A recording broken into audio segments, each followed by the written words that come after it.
আল্লাহর হাবিবের হাদিস, আল জান্নাতু তাহতা আকদামি উম্মাহাতুকুম।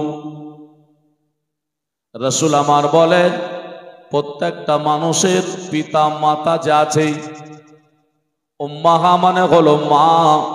রাসূল বলছেন তোমাদের মায়ের কদম তলে তোমাদের জান্নাত। জোরে বলে সুবহানাল্লাহ।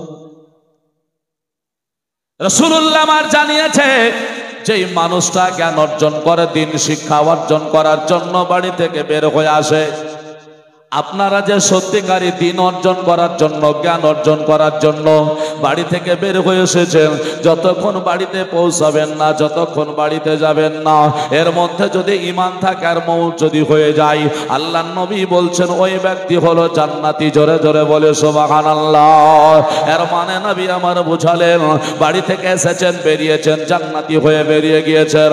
আপনি বসে আছেন, জান্নাতি হয়ে বসে আছেন, চলছেন, জান্নাতি হয়ে চলছেন। বাড়ি জাননি গো, জান্নাতি হয়ে আপনার যেন ঘোরাফেরা করতেছেন।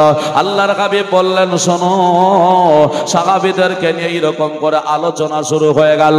আমার সাহাবীরা নবী মুস্তাফাকে বলেন, ইয়া রাসূলুল্লাহ, ইয়া হাবিবাল্লাহ, নবী গো, আমাদের বাড়িতে জান্নাত আছে, মানে আপনি ক্লিয়ার আমাদের বুঝিয়ে দিন। আল্লাহর হাবিব বললেন, সাহাবীরা, তোমার বাড়িতে তোমরা চলে যাও, আর তোমাদের যদি বাড়িতে মা থাকে, ওই মায়ের কদম বসে একবার করে নাও গা, মা জননীর কদম চুমা দিয়ে নাও গা, মা জননীর কদমে একবার যেন ঠোঁট মোবারক লাগিয়ে দাও গা। আমি রাসূলুল্লাহ জানিয়ে দিলাম, তোমার মায়ের কদমে চুমা দেওয়ার কারণে আল্লাহ পাক রব্বে কায়নাতের জান্নাতের চৌকাঠে চুমা দেওয়া হয়ে গেল। ওগো জনম দুঃখিনী মা, মায়েদের এত মর্যাদা আল্লাহ পাক দিয়েছে গো। মায়েদের ওয়াজটা একটু শুনে যান, কোনদিন না কোনদিন আমাদেরকেও বাবা এই চুমা দিতে হবে। আল্লাহর নবীর কথা শুনে যে সাহাবায়ে কেরামের মা বাড়িতে আপনার যেন ছিল, ওই সাহাবীরা আনন্দিত আত্মহারা হয়ে গেল। সাহাবীরা বলে, ইয়া রাসূলুল্লাহ, ইয়া হাবিবাল্লাহ, নবী গো, আর সময় নষ্ট করব না, নবী গো, আর সময়টাকে আমি অতিবাহিত করতে চাই না। পৃথিবীর বুকে যতক্ষণ আছি, কার কখন হয়তো মওত চলে আসবে, আল্লাহ পাকের ডাক হয়ে যাবে, আমরা কে কখন চলে যাব দুনিয়া ছেড়ে। নবী গো, আর সময়টুকু আমি রোকাত যেন নষ্ট করব না, নবী আপনি আমাদের অনুমতি দেন, আমরা বাড়ি চলে যাই, বাড়ি চলে যাই। মা জননী বাড়িতে বেঁচে আছে, ওই মায়ের কদম তলে একবার চুমা দিয়ে, মায়ের কদম তলে চুমা দিয়ে একবার হলেও পৃথিবীর বুকে জান্নাতের চৌকাঠের হকদার চুমা দেওয়া হয়ে যাবে। জোরে বলে সুবহানাল্লাহ। এ মুসলমান আমার ভাইরা, ও বাপ যে মুসলমানেরা গো, এত বড় কথা নবী আমার জানিয়ে দিয়েছি, এই কথাগুলো কি শিক্ষা নিতে হবে না?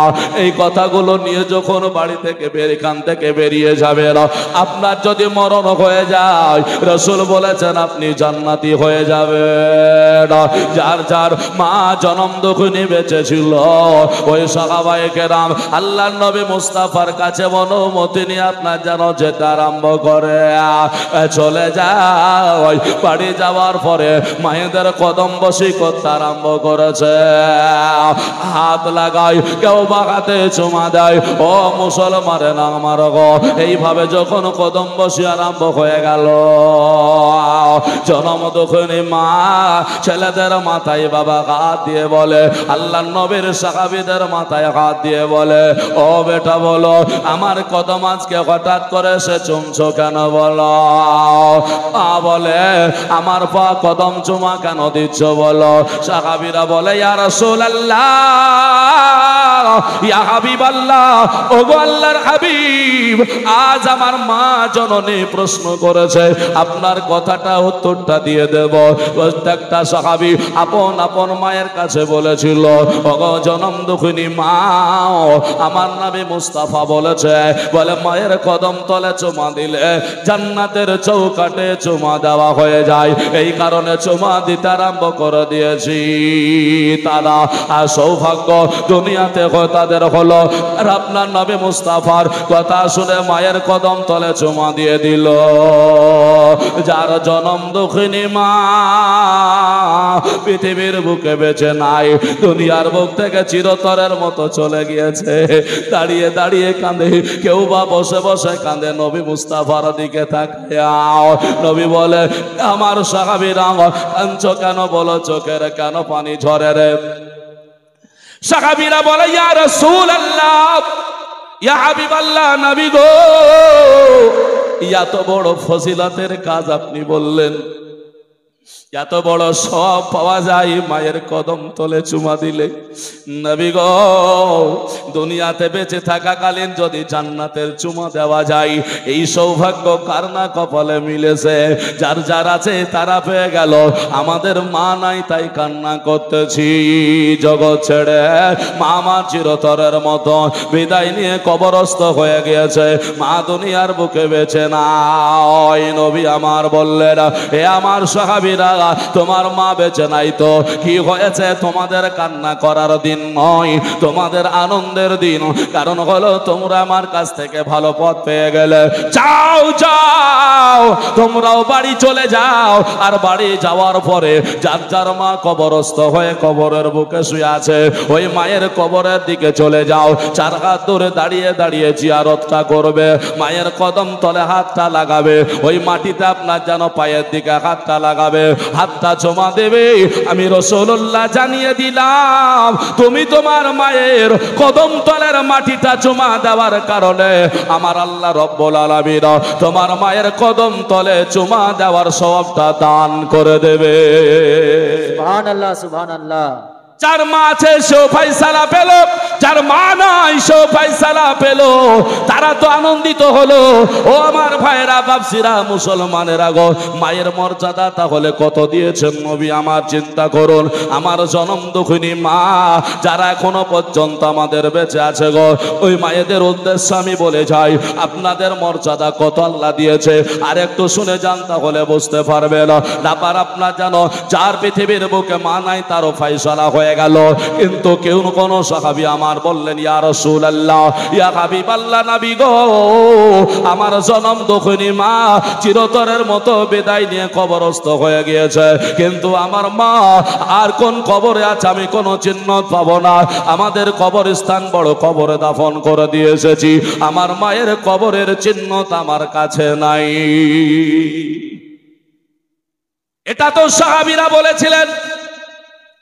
আমরা আপনারা যারা আমার বাবা মা ভাইদের দাফন করে এসেছি, এক নয় দুই নয়, আমাদের যদি 2, 5, 6 বছর যদি পার হয়ে গিয়েছি, কবরের চিহ্ন আছে বলতে পারবেন? আপনাদের দিকে রেখেছে 5 বছর 10 বছর হয়েছে, বাবা মারা গিয়েছে, না হলে মা মারা গিয়েছে, ওই মার কবরটা কোথায় আমরা বলতে পারবো না, ঠিক বলছি কিনা? আছে নাকি? নাই, চিহ্ন পাওয়া যায় না, কোথায় আছে? তাহলে তাদেরও মনে প্রশ্ন জেগে গেল। তিনারা বলছেন, ইয়া রাসূলুল্লাহ, ইয়া হাবিবাল্লাহ, নবী গো, ওই আমাদের মা চলে গিয়েছে, তবে কবরের চিহ্ন পাবো না। কোনটা কবর ভুলে গিয়েছি। আল্লাহর হাবিব সাল্লাল্লাহু আলাইহি ওয়াসাল্লাম বললেন, বলে চিন্তা করো না, যেই কবরস্থানে তোমার মাকে তোমরা দাফন করেছো, ওই কবরস্থানে চলে যাও, আর যাওয়ার পরে ওই কবরস্থানের কোনো একটা কিনারাতে দাঁড়িয়ে গিয়ে তোমার মায়ের জন্য তুমি কবরটা জিয়ারত করো।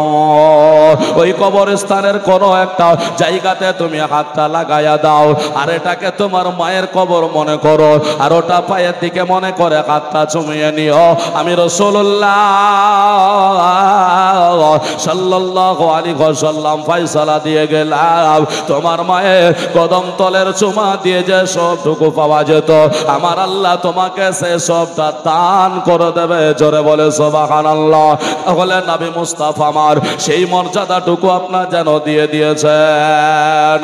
যার মা ছিল সেও ফেল, আর যার মা নাই কবরে গিয়েছে, কবরে চিহ্নত আছে, সেও আপনার যেন মর্যাদা পেল।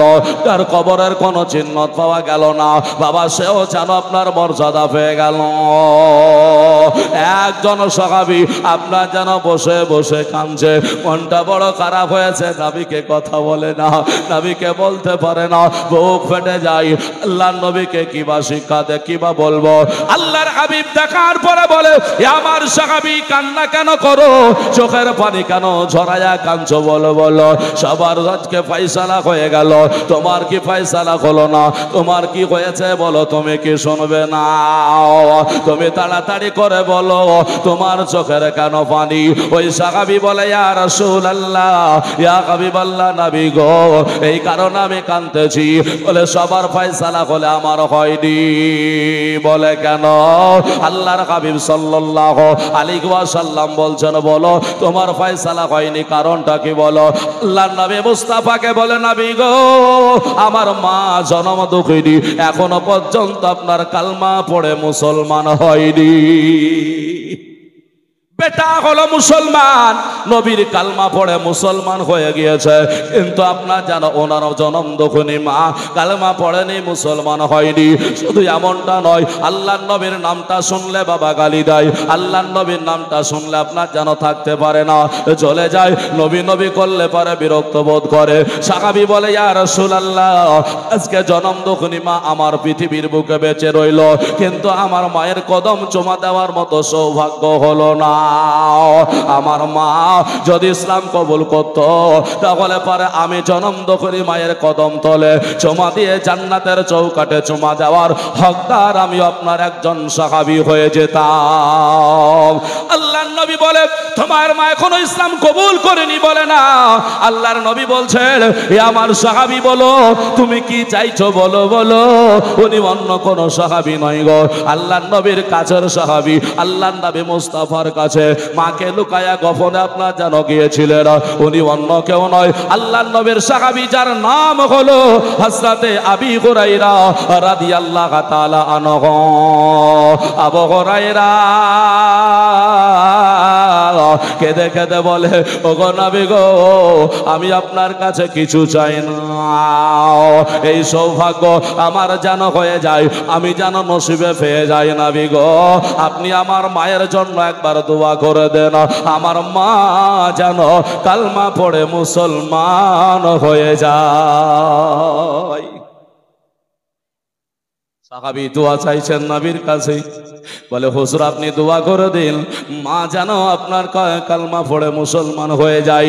আমরা বাবা আজকে ওলামার কাছে দোয়া চাই, আমরা পীর সাহেবের কাছে দোয়া চাই, আমরা ভালো মানুষের কাছে দোয়া চাই, বলে দোয়া করে দেন, আল্লাহ যেন আমার এই কাজটা পুরা করে দেয়। আর সাহাবী রাসূল বলছে, বলে আপনি একটু দোয়া করে দেন, আমার মা যেন কালমা পড়ে মুসলমান হয়ে যায়। আর আমার মা যদি কালমা পড়ে মুসলমান না হয়, কিয়ামতের ময়দান যখন হবে, আমার মা আজকে যেন যখন জাহান্নামে চলে যাবে, আর আমি জান্নাতে যাব, মাকে দেখবো, থাকতে পারবো না। মা জাহান্নামের রাস্তা নেবে, আর আমি আপনার সাহাবী জান্নাত চলে যাব, এটা হতে পারে না। নবী মুস্তাফা আমার বললেন, সাহাবী রে, আর দেরি না করে তুমি বাড়ি চলে যাও, তাড়াতাড়ি করে যাও, বাড়ি তুমি চলে যাও, আমি রাসূলুল্লাহ তোমার মায়ের জন্য দোয়া করে দেব, তোমার জনম দুঃখিনী মা তোমার কালমা যাওয়ার আগে পড়ে মুসলমান হয়ে যাবে। সাহাবী রাসূল আল্লাহর নবী মুস্তাফার কাছে কাঁদতেছিল, চোখের পানি ঝরায়া ঝরায়া সেই নবী মুস্তাফার সাহাবী বাবা আপনার বাড়ি যেতে আরম্ভ করলো, চোখের পানি ফেলে আর দৌড়ে দৌড়ে যায়। তবে সাহাবীর বিশ্বাস হয়েছে, নবী মুস্তাফা যদি আমার মায়ের জন্য দোয়া করে দেয়, আমার মা চরণে মুসলমান হয়ে যাবে। আর একবার জোরে বলে সুবহানাল্লাহ। বন্ধু আমার ভাইরা, একজন সাহাবী রাসূলের আকীদা হলো আল্লাহর নবী দোয়া যদি করে দেয় তাহলে নবী মুস্তাফার দোয়াটা কারেন্টের মতো কবুল হয়ে যায়। আর দোয়াটা করবে সাহাবীর ভাইয়ের জন্য, এটা সাহাবীর বিশ্বাস হয়েছে। নবী মুস্তাফা আমার দোয়া করতে বলেছেন, দোয়া আমার করেছেন। আর আমরা ভাইরা গো নামাজ পড়ে আমাদের দোয়াটাকে উঠিয়ে দেওয়ার জন্য ব্যবস্থা নিয়েছি। দোয়া করছে না কিছু ছেলেরা, নাকি বলেন? এরকম আছে না নাই? নামাজ পড়ার পরে দোয়া না করে চলে যায়। মৌলভী সাহেব বলে, ভাই এটা কেন হয়? বলে হাদিস ও কোরআনের মধ্যে কোথাও দোয়া নাই। হাদিস আর কোরআনে কোথাও দোয়া পাওয়া গেল না, এর জন্য বাবা দোয়া করবে না। কিন্তু একটা কথা জিজ্ঞাসা করুন ভাই গো, তুমি কি হাদিস আর কোরআন সব জানো? বলবে না। বলবে সব জানি? বলবে সব জানে? বলবে না। বলবে বলে আমি তো সব জানি না। হাইরে জনম দক্ষিণী মায়ের জন্য সাহাবিয়া রাসূল ছুটে ছুটে দরওয়াজায় বাড়ি দিয়ে আরম্ভ করলো। দরওয়াজায় বাবা দাঁড়িয়ে রইল। মা জননী বলতে আরম্ভ করলো, বলে বেটা একটু অপেক্ষা করো, দরওয়াজা খুলবো। বেটা আবু হুরায়রা রাদিয়াল্লাহু তাআলা আনহু প্রত্যেক দিন যাই বাড়িতে, দরওয়াজায় বাড়ি দিলে মা খুলে দেয়। মা বকানি দেয়, বেটা কোথায় গিয়েছিলি বল, এত লেট কেন হলো, কোথায় ছিলি বল। আর সেই দিন যেন বেটা জন্ম দরওয়াজা বন্ধ হয়ে গেল। মা বলছে, বেটা রে দরওয়াজা খুলবি না, একটু পর আমি যতক্ষণ না অনুমতি দেব দরজা খুলবি না। আবু হুরায়রা রাদিয়াল্লাহু তাআলা আনহু চিন্তা করলেন, আল্লাহ আমার মা আজকে আমাকে দরওয়াজায় দাঁড়িয়ে থাকতে বলেছে, আমার দরওয়াজা খুললে হবে না। আমার দরওয়াজা যদি খুলে দিই তাহলে চলবে না। কেন না? আল্লাহর নবী একজন যার নাম হলো ঈসা আলাইহিস সালাম, তিনি আল্লাহর নবী ছিলেন। উনি মায়ের জন্য সারাটা রাত এক গ্লাস পানি আর খাবার নিয়ে দাঁড়িয়েছিলেন। একজন নবী হয়ে যদি মায়ের জন্য সারা রাত দাঁড়িয়ে থাকতে পারেন, কত আল্লাহর ওলিদের জীবনী আছে এই রকম করে মায়েদের জন্য পানি নিয়ে বাবা দাঁড়িয়েছিলেন। উনি বলেন, যদি নবী হয়ে দাঁড়িয়ে থাকতে পারে আমি সাহাবী রাসূলের, আমি কেন দাঁড়িয়ে থাকতে পারবো না? এই বলে আপনার যেন দরওয়াজায় বাবা দাঁড়িয়ে রইলেন। কিছুক্ষণ পর মা জননী বেটাকে বলল, বেটা দরওয়াজা খোলো। বেটা আবু হুরায়রা রাদিয়াল্লাহু তাআলা আনহু দরওয়াজা খোলার পরে আপনার যেন বাড়ির মধ্যে প্রবেশ করলো। মায়ের দিকে আপনার নজর দিল। মা জননীর দিকে তাকায়া দেখছে মা সুন্দর পরিবেশে আছে, এত সুন্দর লাগছে মাকে। উনি অবাক হয়ে গেলেন, হাইরে মা প্রত্যেক দিন যেমন লাগে তেমন তো নয়, সুন্দর পোশাক পরিধান করে আছে। দেরি না করে তাড়াতাড়ি করে মায়ের কদম তলে গিয়ে চুমা দিয়ে দিয়েছে। জোরে বলে সুবহানাল্লাহ। বেটার দিকে নজর করে জনম দক্ষিণী মা বলে, বেটা রে আজকে বলো বলো কোনদিন আমার কদমে চুমা দাও না, আজকে কেন আমার কদমে চুমা দিয়ে দিলে বলো। উনি আপনার যেন বলছেন, বলে মা গো তোমাকে দেখতে আজকে কতই না ভালো লাগে, কত না সুন্দর লাগে।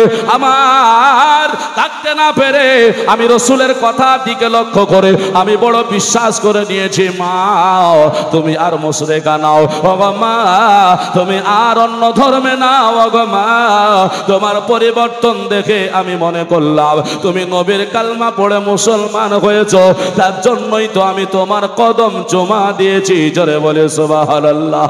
মা বলছে, বলে বেটা রে আমি নবীর যদি কালমা পড়ে মুসলমান হয়েছি, নবী মুস্তাফার জন্য পরিবর্তন হয়েছি, তা তো আমি মেনে নিলাম, তুমি না হয় ঠিকই বলছো, কিন্তু একটা কথা বলো তুমি কদম কেন চুমলে? শিক্ষা তোমাকে কে দিল? কারণ মা তো জানে না বেটা আমার রাসূলের কাছে গোপনে ইসলাম কবুল করে নিয়েছি। মা কোনোদিন জানতো না নবীর কাছে আমার আবু হুরায়রা রাদিয়াল্লাহু তাআলা আনহু গোপনে যায়। আল্লাহর নবীর কাছে হাদিসগুলো শুনে, আল্লাহর নবীর কাছে কোরআন শুনে, এটা বাবা তিনার জানা ছিল না। এর জন্য বলছে, বলে বেটা কদম চুমার অনুমতি কে দিল? সাহাবী আবু হুরায়রা রাদিয়াল্লাহু তাআলা আনহু উনি বলতেছেন, বলে মা তুমি আমাকে সত্য করে বলো তুমি পরিবর্তন হয়েছ কিনা বলো। মা জনম দক্ষিণী মা বলে বেটা আমি তোমার কি জানাবো কি বলবো গো। আমি যখন বিছানায় শুয়েছিলাম আমার কাছে সাদা পোশাক পরিধান করে কে জানো আসলো, গাইবি আওয়াজ আমার কাছে চলে আসলো, সুমধুর কণ্ঠ সুমধুর বাণী, আমি আর থাকতে পারলাম না। আমাকে বলে এ আবু হুরায়রার মা আর কতদিন বিছানায় এভাবে থাকবি বল না কেন, আর কতদিন নবীর দুশ্মনী করবে। যেই মেয়েটা নবী মুস্তাফার নাম শুনলে চলে যেত, নবীকে গালাগালি করত, নবী কোন রাস্তা দিয়ে যাচ্ছে এটা খোঁজ করতো নবী মুস্তাফার দুশ্মনী করার জন্য, ওই মেয়েটা আপনার জানাজ বলছে আমি দেখলাম শুনলাম সুন্দর ভাষাটা আমাকে বলে আর কতদিন দুশ্মনী করবে, আর কতদিন ধরে এইভাবে বিছানায় থাকবি বল না কেন। আল্লাহর নবীর কালেমা আশহাদু আল্লা ইলাহা ইল্লাল্লাহ ওয়া আশহাদু আন্না মুহাম্মাদান আবদুহু ওয়া রাসূলুহু, এটা পড়ে মুসলমান হয়ে যা। সুমধুর কণ্ঠ দেখে সুমধুর বাণী আমার এত ভালো লেগেছে, কালবে আমার গেঁথে গিয়েছে, আমি থাকতে পারিনি বেটা। এই কালমা শোনার পরে আমি সেই কালমাটা পড়ে নিয়েছি, শুধু তাই নয় সেই কালিমা পড়ে আমি মুসলমান হয়ে গিয়েছি। মা জননীর দিকে তাকায়া তাকায়া আবু হুরায়রা ফলফল করে তাকায়া রইল। মা বলছে বলে বেটার বল বল আমার দিকে তাকাস কেন। জনম দুঃখিনী মা আর দিকে তাকায়া তাকায়া বলে মা আমি নবী মুস্তাফার কাছে ছিলাম গো মা, যেই নবীর কালমা পড়ে তুমি মুসলমান হয়েছো, যেই নবীর কালমা পড়ে তুমি ঈমান এনেছো মা, ওই নবী মুস্তাফা আমাকে শিক্ষা দিয়েছি তোমার কদম তলে যদি একবার হলে চুমা দিতে পেরেছি আমি জান্নাতের চৌকাঠে চুমা দিয়ে দিয়েছি। ভাই আমার বাপসি মুসলমানেরা এইরকম করে আবু হুরায়রা মা জননীর সঙ্গে কথা বলে। আল্লাহর নবী মুস্তাফার সাহাবীর আদব দেখি মায়ে আপনার জানো আরো ফিদা হয়ে গেল। হায়রে কোন নবী, যেই নবীর কালমা পড়েছি শুধুমাত্র আর আমার বেটা শিক্ষা অর্জন করে নিয়েছে। বেটাকে বলল ও বেটা বলো বলো তুমি নবীর কাছে কতদিন ধরে গিয়েছ। বেটা বলে মা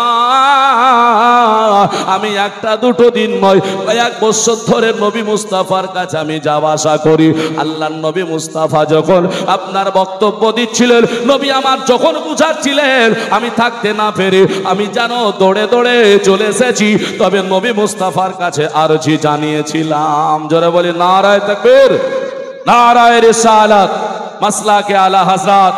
এ দেখেন একজন ভাই আমার 400 টাকা দান করেছে, জোরে বলে জিন্দাবাদ। ফুল বলে নবী কে আমার ফুল নয় গো রাসূল আমার, ফুল বলে নবী কে আমার ফুল নয় গো রাসূল আমার। কেউ বা বলে মদিনার চাঁদ, কেউ বলে নয়নের তারা, ফুল বলে নবী কে আমার নবীজি আমার কাবার কাবা, নবীজি আমার কাবার কাবা, ওরে কাফের তোরা চিনিলি না,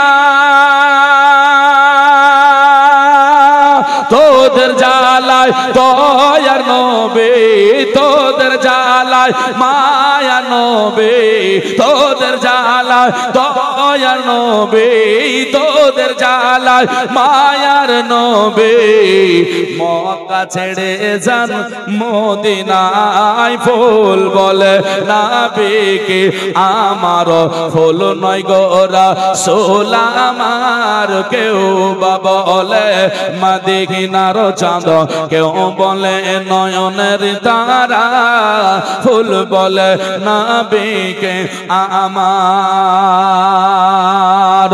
নবীজি আমার আরশেতে ছিল, নবীজি আমার আরশেতে ছিল, নবী এলো দুনিয়াতে,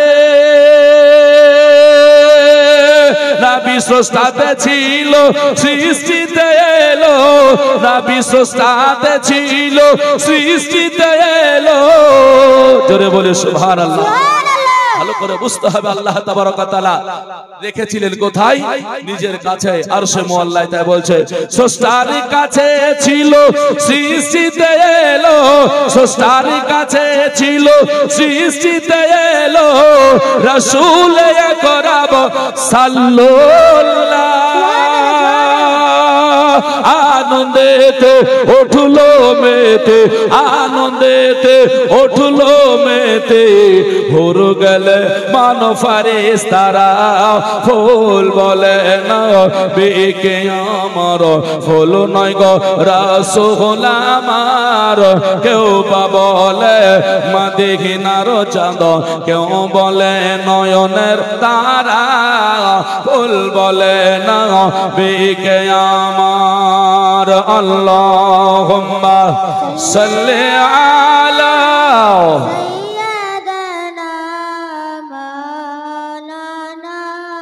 মুহাম্মাদ ওয়া আলা আলি সাইয়্যিদিনা মাওলানা মুহাম্মাদ সাল্লাল্লাহু আলা মুহাম্মাদিন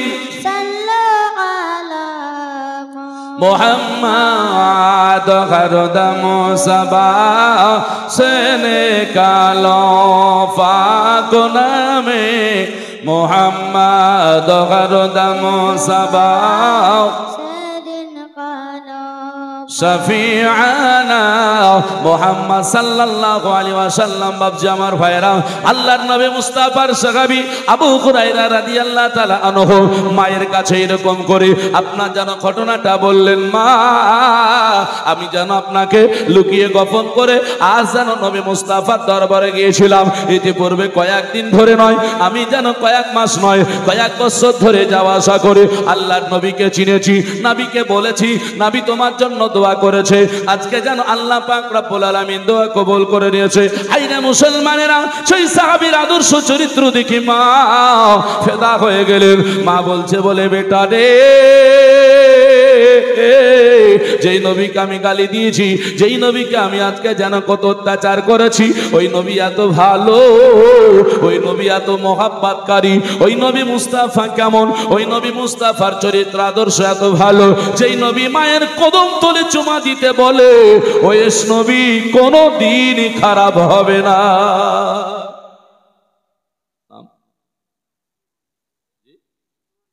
ইমাজউদ্দিন বাবজি আমার 200 টাকায় দেখেন আল্লাহর নবীর ঘরে দান করলো। ব্রাদার ইসলাম মুআজ্জাজ, মনের আশা আল্লাহ পাক পূরণ করুক, সকলে বলি আমিন। ব্রাদার প্রত্যেকের উদ্দেশ্য আছে আল্লাহ পাক। দেখেন ইসমাইল 200 টাকা দান করেছে, আর একজন ভাই আমার 10 টাকা চটচট করে দানগুলোকে নিয়ে আসুন, কেননা পকেটে আপনি যেন টাকা নিয়ে চলে যাবেন, হবে না, হবে না।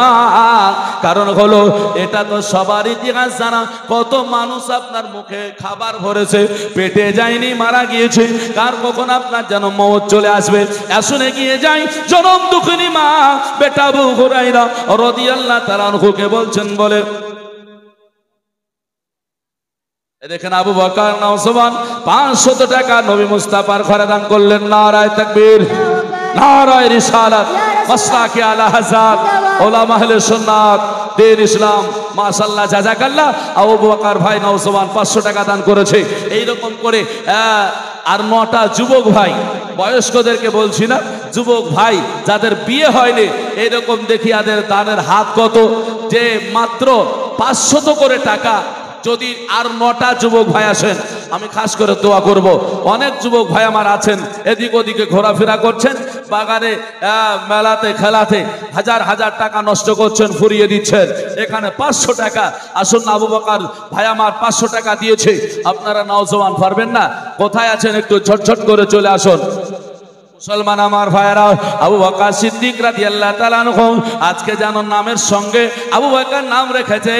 আল্লাহর কাছে দোয়া করব আল্লাহ যেন কিয়ামতের ময়দানে ভাইকে আবু বকর সিদ্দিক রাদিয়াল্লাহু তাআলা আনহুর সঙ্গী করে জান্নাতে যায়। সকলে বলে আমিন। চলুন আবু হুরায়রাকে বলি, ও বেটা শোনো, যেই নবী আজকে কদম তলে আমার চুমা দিতে বলেছে, মা সন্তানদের যেন মায়ের কদম তলে চুমা দিতে বলেছে, ওই নবী সরওয়ারে কাউনমা আলাইহিস সালামের দরবারে আমি যাব, আমাকে একটু নবীর দরবারে নিয়ে চলো। আল্লাহর নবী মুস্তাফা সরওয়ারে কাউনমা আলাইহিস সালামের দরবারে যাবে। হযরত আবু হুরায়রা রাদিয়াল্লাহু তাআলা আনহুকে জনম দখনে মা বলে, বেটা রে একবার চলো না কেন, আমাকে নবী মুস্তাফার দরবারে নিয়ে আমি নবী মুস্তাফার সঙ্গে সাক্ষাৎ করে আসবো, আল্লাহর নবীর সঙ্গে আমি দুটো কথা বলে আসবো। যেই নবী মুস্তাফার কাছে গেলে আল্লাহ পাক রব্বুল আলামিন পছন্দ করে। শুধু তাই নয়, আল্লাহ পাক রব্বুল আলামিন এটাও জানিয়ে দিয়েছে, তুমি যখন গুনাহ করেছো তওবা করবে, আল্লাহর নবী মুস্তাফার কাছে যাও। আচ্ছা বলেন তো, গুনাহ করলে তওবা কার কাছে করতে হয়? জোরে বলা যাবে না? গুনাহ করলে তওবা কার কাছে করি আমরা? আল্লাহর কাছে। আল্লাহর কাছে না? ওটা বলতেও ভয় করছেন নাকি? ভুল হয়ে যায় মনে হচ্ছে, ভাবছি। ওটা বলতেও ভয় করছেন, তওবা করবো কার কাছে গো?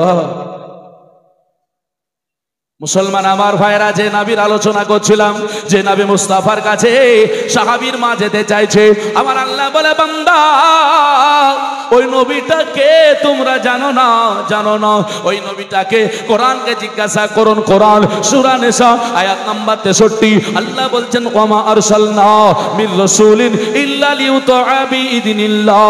আমার আল্লাহ বলেন, আমি রাসূল সাল্লাল্লাহু আলাইহি সাল্লামকে প্রেরণ করি নাই, যদি করেছি লিইউতাআ বিইذনিল্লাহ, রাসূলের আনুগত্য করার জন্য। যুবক ভাইরা আমার, এই গ্রামে হয়তো না, এলাকায় নাই, তবে পার্শ্বে আছে জানি আহলে হাদিস আছে না। আমি কাউকে কিছু বলতে চাই না, কোরআন যেটা বলতে চাইছে আমি সেটা বলবো। আল্লাহ পাক বলতেছেন, নবী যা করতে বলেছে তা করো, নবীর আনুগত্য করো। নবী যা করেছেন, সাহাবীরা যা করেছেন, এটা করা সম্ভব হবে? করতে পারবেন না। নবী যা করতে বলেছেন, সাহাবীরা যা করতে বলেছেন, সেটা সম্ভব। বলে কেন সম্ভব? হায় হায়, আল্লাহর কাছে দেখুন, আল্লাহর কোরআন বলতেছে সূরা নিসার 63 নম্বর আয়াত। আবার আপনাকে কেন ঘোষণা দিলাম, কারো কাছে মোবাইল থাকলে খুলে দেখতে পারুন। আমার আল্লাহ বলেন, ওয়ালাউ আন্নাহুম যালামু আনফুসাহুম জাউকা, আল্লাহ বলে, এ আমার বান্দারা নফসের প্রতি জুলুম করেছো, অন্যায় করেছো, গুনাহ করে ফেলেছো, কোথায় যাবে তওবা করতে? বলে জাউকা, নবী মুস্তাফার দরবারে চলে যাও। আমরা জানি গুনাহ করলে তো তওবা আল্লাহর কাছে করতে হয়, কিন্তু আল্লাহ যাও কায় এক বচন বললেন। ওলামায়ে কেরাম বুঝতে পারবেন, এক বচন মানে আল্লাহ পাক নবীকে বুঝিয়েছেন। আল্লাহ বলছেন নবীর কাছে যাও, নবী মুস্তাফার কাছে যাওয়ার পরে ফাস্তাগফিরুল্লাহ, আল্লাহ পাকের কাছে তওবা করে নাও। আমার আল্লাহ বলি, নবীর কাছে যাওয়ার পরে আমার কাছে তওবা করো, আর যদি নবীর কাছে না গিয়ে আমার কাছে তওবা করো, ওই তওবা আমি আল্লাহ কবুল করব না। তাই তো জগতের মানুষ গুনাহ করার পরে তওবা করে তো আল্লাহ পাক কবুল করে না। গুনাহ করছে, তওবা করছে, আস্তাগফিরুল্লাহ, গুনাহ হয়ে গেল, আর করিব না, ওই হয়।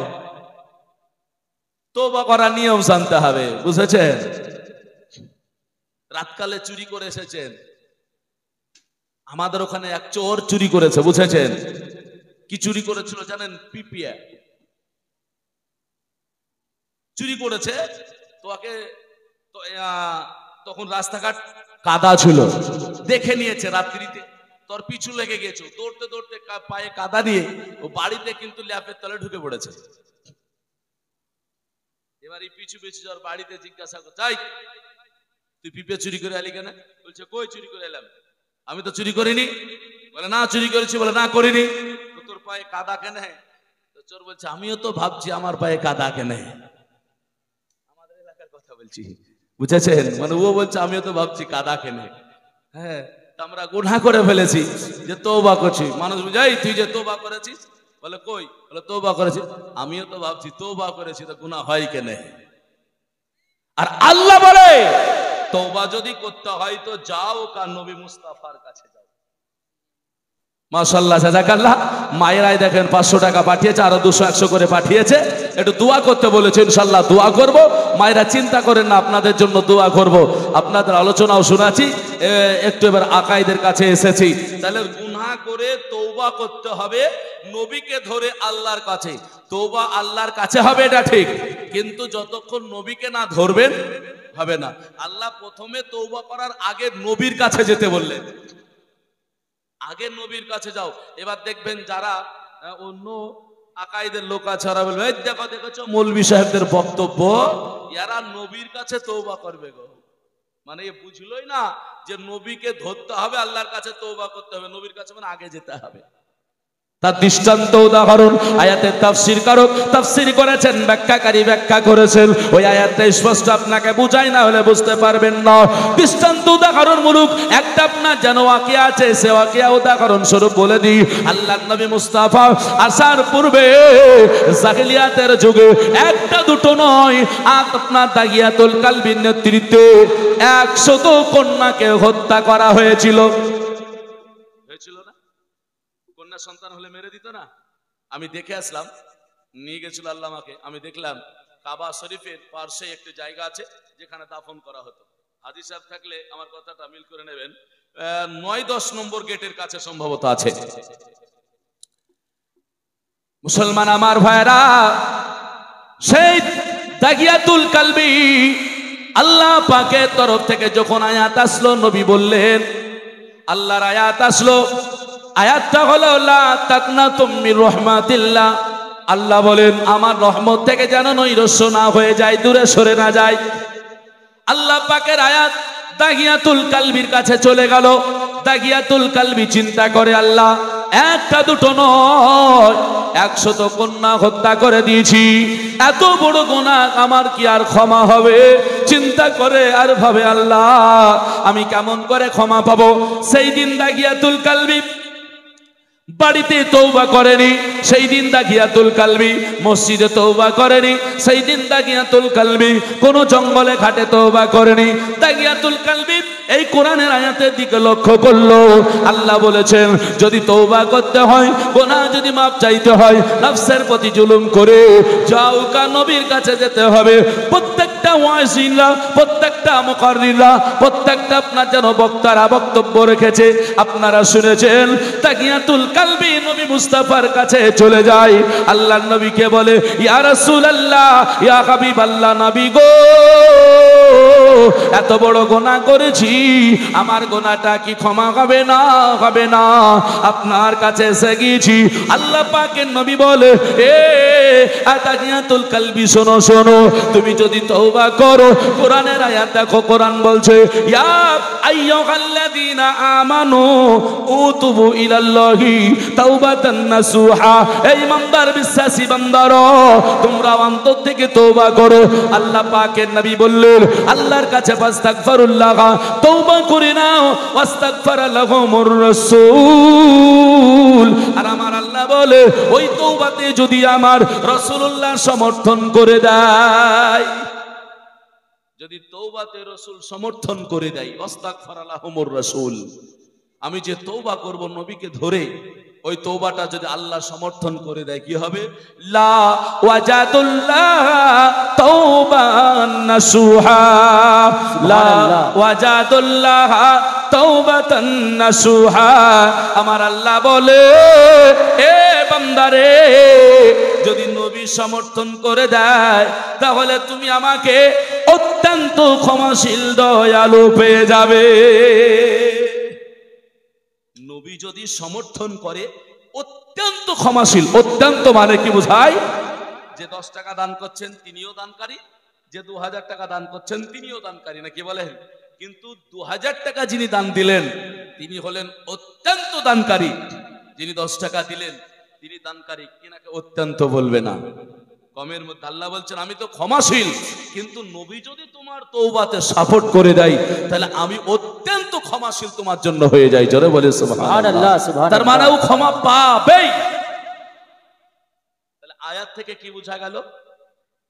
যে গুনাহ করলে তওবা করতে হবে নবীকে ধরে, এটাই তো ওসিলা নাকি?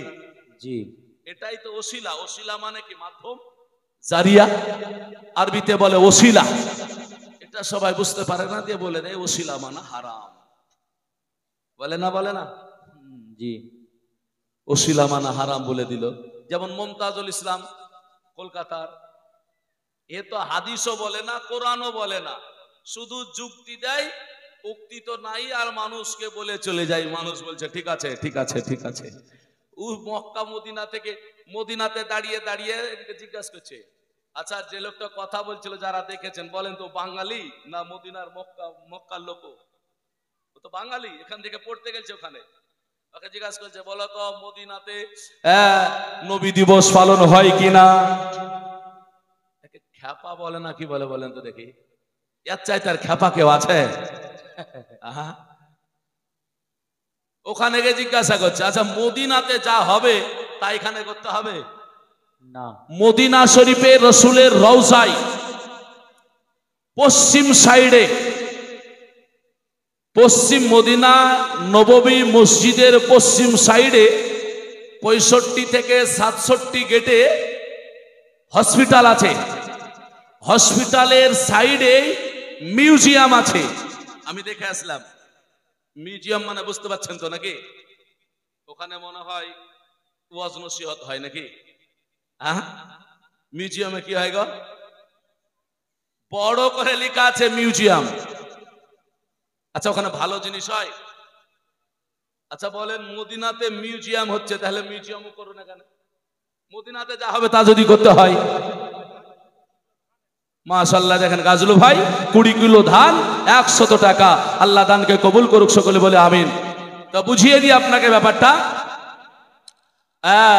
তো ওই মিউজিয়াম মদিনাতে চালু হয়েছে, সরকার করেছে। উনি যেটা বলতে চাইছিলেন সেটা হলো, আমি উনাকে সম্মানের সহিত বলতে পারি, মুমতাজুল ইসলাম যেটা বলতে চাইছিল সেটা হলো মক্কা মদিনায় যা আছে তা করতে হবে, মদিনায় মক্কায় জানাই তা করা হবে না। ওটা জিজ্ঞাসা করার মানেই তাই যে মদিনা শরীফে হয় কিনা। এবার দেখা গেল ওখান থেকে বার্তা দিল এখানে কিছু হয় না, তাহলে মিউজিয়াম চালু আছে, মিউজিয়ামটা আমাদেরকে চালু করতে হবে। এক নাম্বার 2, এবার আর একটা কথা আপনাকে বলে যাই, ওখান থেকে যে হলো না বার্তাটা আসলো, তাতে যদি করতেই না হয়, ওর বার্তাতে যদি করতেই না হয়, আর মিউজিয়াম আছে তাও যদি করতেই না হয়, সেই মদিনা শরীফে আপনাকে আর একটা বলছি আমি, দেখেন স্টেজে বক্তব্য দিচ্ছি আর বলছি, মসজিদে নববীতে বহু রকমের নামাজি দেখলাম। এক নামাজি হলো নামাজ পড়তে পড়তে আত্তাহিয়াতুতে বসলো, বসার পরে ওর আপন হোক আর অন্য কেউ হোক সে জানি না, একজন এসে ওকে টাকা দিল, টাকাটা নিল, পকেটে ভরলো, সালামও ফিরল না।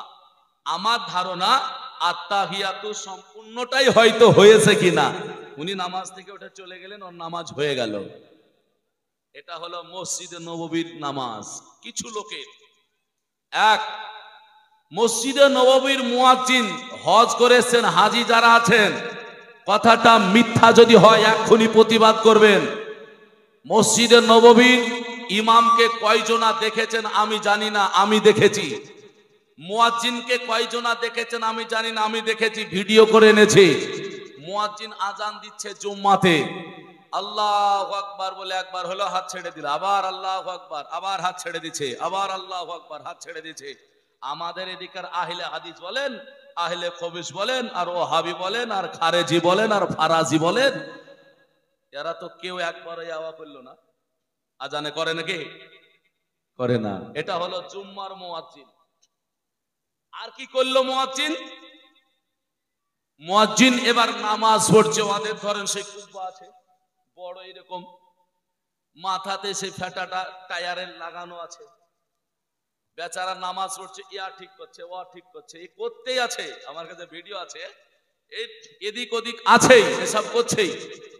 চেয়ারে বসে নামাজ পড়ছে, পিপাসা লেগেছিল মনে হয়, বোতল ছিল ওখানে, এই জমজমের পানি, ওই বোতলের পানি লিখে তার আরম্ভ করে দিলে। আমি নিজের চোখে দেখলাম, আমার সঙ্গীদেরকে দেখিয়েছি আমি। ওই নামাজ পড়তে হবে আমাদেরকে নাকি? না। আর কি হয়, যারা কাজে গিয়েছে তাদেরকেও জিজ্ঞাসা করুন, কথা যদি মিথ্যা হয় সাথে সাথে প্রতিবাদ করতে বলেছি, এবার করুন। মসজিদ ওখানে আছে, আজান হয়ে গেল, মসজিদে জামাত দাঁড়িয়ে গেল লোক, আমার এটা দোকান, স্টেজই হোক, কেউ নাই, আমি একা যাই নামাজে দাঁড়িয়ে গেলাম, এদিক সব ফাঁকা, ওরও জামাত হচ্ছে আমারও জামাত হচ্ছে, কেউ নাই, একা, এটাকে জামাত বলে? আর এটা যদি জামাতি হলো তো মসজিদ বড় করা দরকার কি? মাইকে তো আজান হচ্ছে, বাড়িতে বাড়িতে বাড়িতে আপন আপন যাই নামাজ ছড়ে দিবে, জামাতে টাইম হয়ে গেল। এটা হলো মক্কা মদিনার নামাজ। এই বার্তা ওকে কখন পৌঁছানো যায় যে ওইটা চালু করো, তুমি একটা তোমার বাড়ির সামনে মিউজিয়াম চালু করো। মুসলমান শুধুমাত্র মানুষকে ধোঁকা দেয়, তাছাড়া অন্য কিছু নয়। ব্রাদার ইসলাম, আল্লাহ তাবারক ওয়া তাআলা স্পষ্ট বললেন, নবী মুস্তাফার কাছে যতক্ষণ তুমি না যাচ্ছ ততক্ষণ তোমার তওবা আল্লাহ পাক কবুল করবে না, কবুল করবে না। জোরে বলে সুবহানাল্লাহ। সুবহানাল্লাহ। এর জন্য আমাদেরকে নবী মুস্তাফাকে ধরতে হবে। দেখেন ভাই আমার, 100 টাকা দিয়েছেন, মাশাআল্লাহ, জাযাকাল্লাহ। মা বোনেরা একটু দোয়া করতে বলেছেন, দোয়া করে আমি আমার আলোচনাটা নিয়ে যাব। আল্লাহুম্মা আমিন। আল্লাহুম্মা সাল্লি আলা সাইয়্যিদিনা শাফিয়ানা মাওলানা মুহাম্মদ বারিক ওয়া সাল্লিম। সাল্লু আলাইহি সালাতাও ওয়া সালামান আলাইকা ইয়া রাসূলুল্লাহ, সালাতাও ওয়া সালামান আলাইকা ইয়া হাবিবাল্লাহ। রব্বুল আলামিন, আল্লাহ মা বোনেরা অনেক টাকা দিয়েছে, 500 200 100 করে, আল্লাহ যে যা পেরেছে দান করেছে, ভাইরা বাবজিরা দান করেছে, আল্লাহ প্রত্যেকের দানকে তুমি কবুল করে নাও, মনের আশা উদ্দেশ্যকে পূরণ করে নাও। আয় আল্লাহ তাদের আত্মীয় স্বজন যারা কবরে চলে গিয়েছে, আল্লাহ জান্নাতি বলে ঘোষণা দাও। আয় আল্লাহ যারা অসুস্থ আছে, আল্লাহ তাদেরকে সুস্থতা দান করো।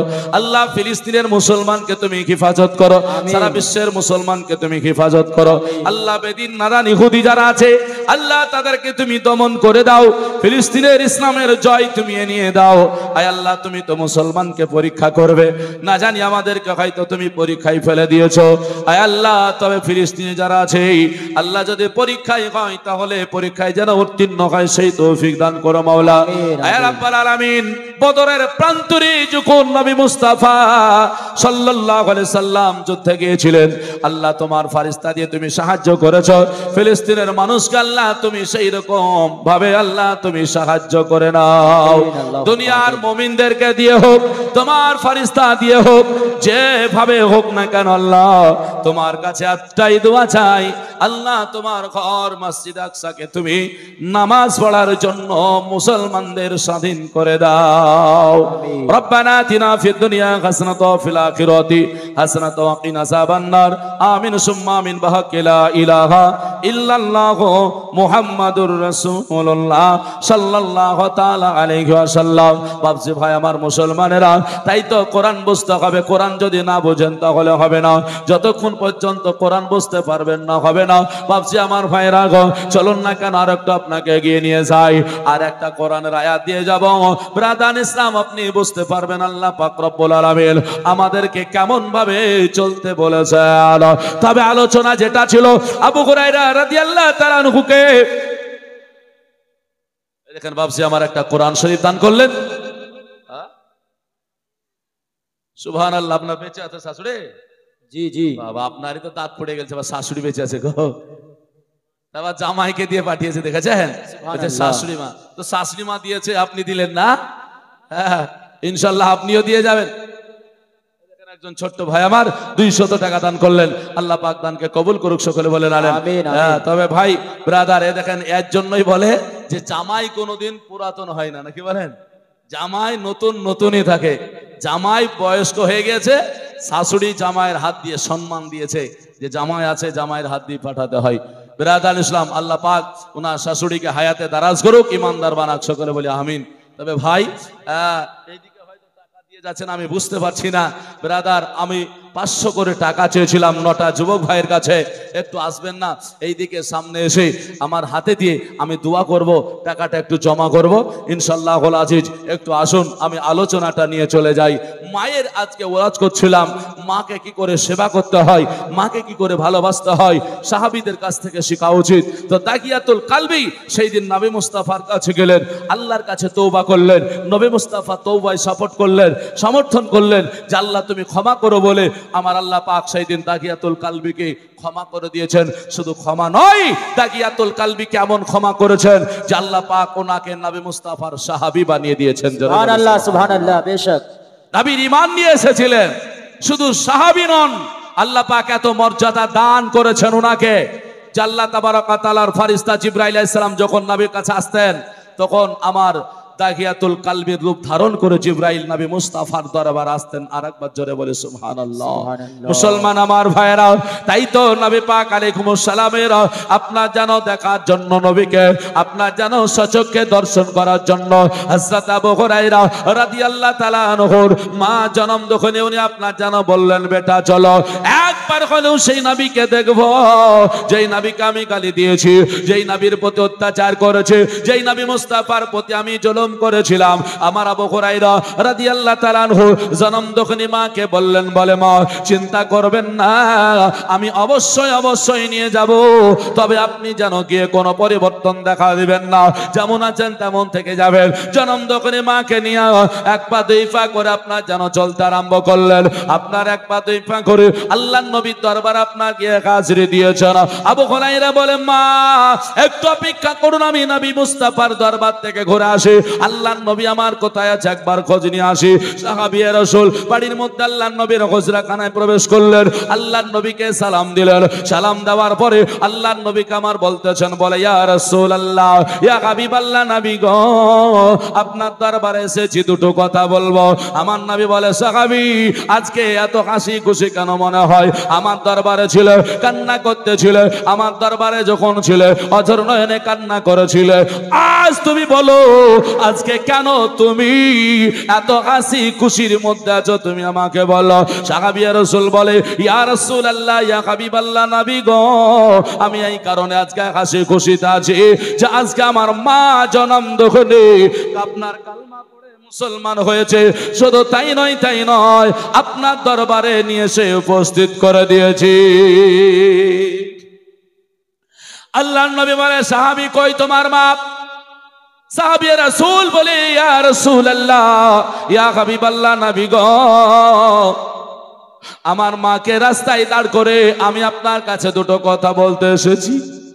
নবী আমার বলে, সাহাবী ওটা অন্য কেউ নয়, জনম দখিনী তোমার মা, যেই মা পৃথিবীর বুকে তোমাকে জন্ম দিতে গিয়ে কত কষ্ট পেয়েছে কাউকে বলেনি, যেই মা তোমাকে জন্ম দিতে গিয়ে কয়েক কিলো রক্ত জমিনে ছড়িয়ে দিয়েছে, কাউকে কষ্টের কথা শেয়ার করেনি। ওরে সাহাবী যাও তোমার মা জনম দখিনীকে তাড়াতাড়ি করে হুজরাখানায় নিয়ে গিয়ে বসিয়ে দাও। হায়রে নবী মুস্তাফা, যেই নবী পাক আলাইহিস সালামকে আমার আল্লাহ রাব্বুল আলামিন সমস্ত পৃথিবীর মানুষের চাইতে অসাধারণ করে বানিয়েছেন। শুধু তাই নয়, আমার নবীকে আমার আল্লাহ এমন নারে দিয়েছেন, আল্লাহু আকবার, নারে রিসালাত, ইয়া রাসূলুল্লাহ, নারে হায়দারি, ইয়া আলী, হযরত মাওলানা আমিরুল ইসলাম চতুর্বেদী সাহেব জিন্দাবাদ, নারে তাকবীর, আল্লাহু আকবার, নারে রিসালাত, ইয়া রাসূলুল্লাহ, সরকারে দো আলম কনফারেন্স, জিন্দাবাদ, নারে তাকবীর, আল্লাহু আকবার, নারায়ে তাকবীর, নারায়ে রিসালাত, নারায়ে রিসালাত, মাসলাকে আলা হযরত উলামা আহলে সুন্নাত রাদান ইসলাম। যাই হোক, আমাদের আমিরুল ইসলাম চতুর্বেদী সাহেব উনি চলে এসেছেন। আমি আপনাদের কাছ থেকে বিদায় নিয়ে চলে যাব। তবে মা বোনেরা, ভাইয়েরা, বাবজিরা আমার, আপনাদের কাছে যদি 50-100 করে টাকা যদি কাছে থেকে থাকে একটু দিয়ে যাবেন। আমি খাস করে শেষখানে দোয়া করে দিয়ে চলে যাব। তবে বেশি দেরি করিয়েন না। যার কাছে 5 টাকা 10 টাকা 50 টাকা 100 টাকা আছে, একটু দিয়ে যাবেন ইনশাআল্লাহুল আজিজ, আমি দোয়া করে দিয়ে যাব। একটা নাতে রাসূল পেশ করব, আপনারা দিয়ে যাবেন, অবশ্যই দেবেন। তারপরে মোটা অঙ্কের দানগুলো হযরতের হাতে দেবেন বিরাদান ইসলাম। কারণ হলো এ গভীর রাত, যত রাত হচ্ছে মার্কেট বন্ধ হয়ে যাচ্ছে, আর যত রাত মাশাআল্লাহ দেখেন নওজওয়ান ভাই আমার কামাল হোসেন 500 টাকা দান করলেন, আরো দুইজন ভাই আমার 100 করে দিয়ে গেলেন। মাশাআল্লাহ আলহামদুলিল্লাহ, আপনারা এরকম করে দিয়ে যান। হায়াত বাকি তো মুলাকাত বাকি। বলার মাধ্যমে যদি হয়ে থাকে ভুল ত্রুটি, খোদার কাছে ক্ষমা প্রার্থী। ভাষায় যদি হয়ে থাকে ভুল ত্রুটি, ছোট ভাই এবং সন্তান হিসেবে ক্ষমা প্রার্থী। আসসালামু আলাইকুম ওয়া রাহমাতুল্লাহি ওয়া বারাকাতুহু।